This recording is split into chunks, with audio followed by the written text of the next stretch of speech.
rakkinni waan rakkin taateef rakkinni eenyullee rakkinni ati gurraacha ati adiidha ati araba ati tirkii ati amaara oromoon jettu rakkinni waan taateef.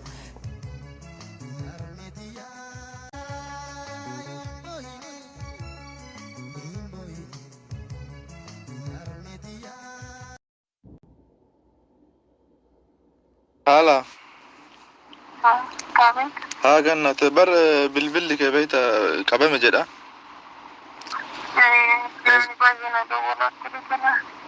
سعودي راسي بالبلا وقرت سجرجارو بربان بيتا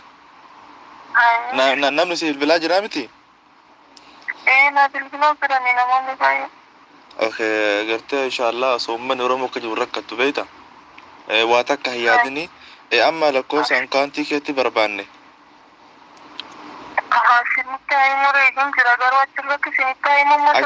achirratti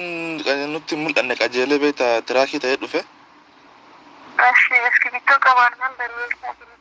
Kaantii keetii nutti himiiti.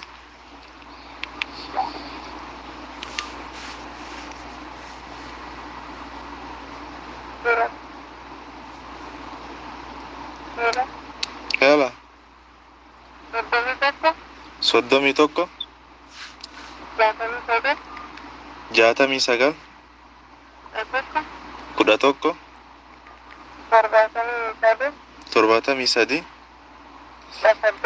kudha saddeet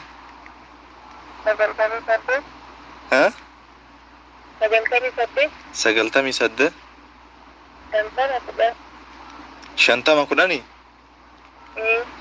Okay maali qoy jaarsi kee maal ta'e jecha wayii dhageetiin. nu qabe hayye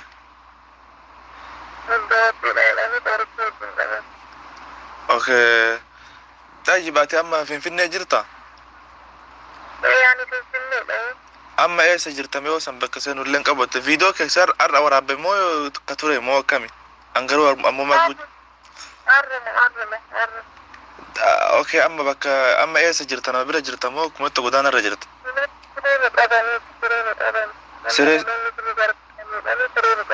siree qabani okay taatee jirti inshallah rabbi waa takka yaadini umman oromoo si bira jira amma si qarqarraa waa takka yaadin sin jira okay hayye fayyaa tobboletti. السلام عليكم ورحمة الله وبركاته. أشياء معركة المان ورمكون كيسانو مسلم في كريستان اللي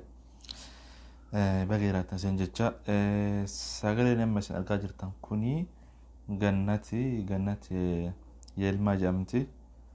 الالات قودنا جماتي سديه تات المان سديه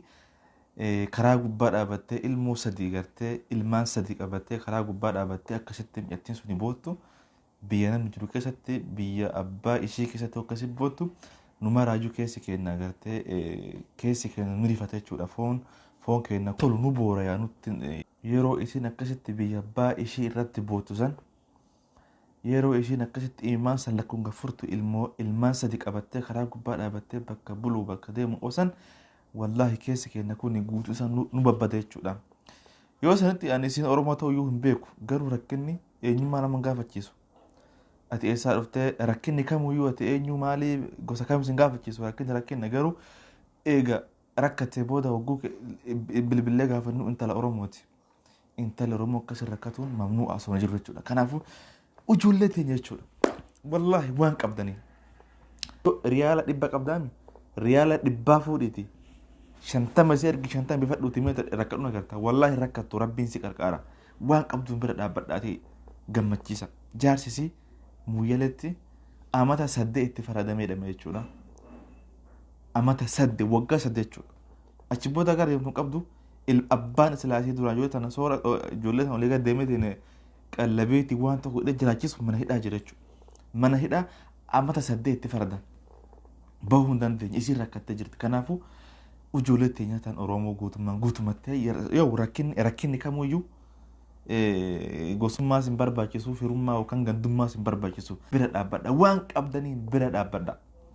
waanuma qabdanii bira dhaabbadha mee waan kiisaa qabdu san fuudhiti qixxee adda qoodameeti isii kenniiti ati rakkadhu mee hin laalta hin rakkattu rabbi si jira kanaafuu sagalee kana please share godhiti abbaa rabbi lafisa qarqaaru bira dhaabbadha qarqaaraa waan qabdaniin kennaa fi keessattuu yeroo nuti waasaan nu yeroo sana qofachuu yeroo tun amma buliin salgaa nafti tun bulii murteessaadha akka amantaa muslimaatti buliin hafan kun bulii sagal tofe bulii murteessaa bulii ati yoo harka kee rabbiin ol qabattee yeroo rabbiin sii muru yeroo tana keessa jechuudha kanaafuu warri dhugumatti quuqamni Oromoo rakkinni Oromoo kun mataa keessa jiru muslima taatee yeroo salaattee rabbii kee kadhattu yaa rabbi hayyoota Oromoota nu baasiti yaa rabbi rakkoo saba kaa nu furi'iti rabbi kadhadhu furmaanni rabbi bira hin dhabdu jechuudha maaliifuu yeroon amma jiru kun yeroo murteessaadha waan taateef bakka jirtan marani salaattami yaa rabbi yoo rakkoo Oromoo sammuu keessa jiraatte yoo rakkinni Oromoo sammuu keessa jiraatte yoo quuqamni sabummaa si jiraatte yeroo kana keessattuu rabbi ni kadhatta jechuudha bakkuma salaattan mara akkuma salaattan yaa rabbii kee dandeessa rakkina nuu furi hayyoota Oromoo nu baasii iti rabbi kadhadhuuti ni argatta inshaallah bi'iznillah rabbiin nu milkeessu asumaan gannatti bira dhaabbadhaa jajjabeessanii waan qabdaniin qarqaaraa karra galcha itti mana ijaaraa yaabu wallaahi nuti yoo riyaal hanjaa keenya rabbi walitti nu qabne malee rabbitu nu aanjessine malee osoo rabbi nu aanjessine wal bira dhaabbanne riyaala kudhan buufne nama kamiyyuu waa goone okay galatoomaa bira dhaabbadhaa please viidiyoo kana share godhaati jajjabaadhaa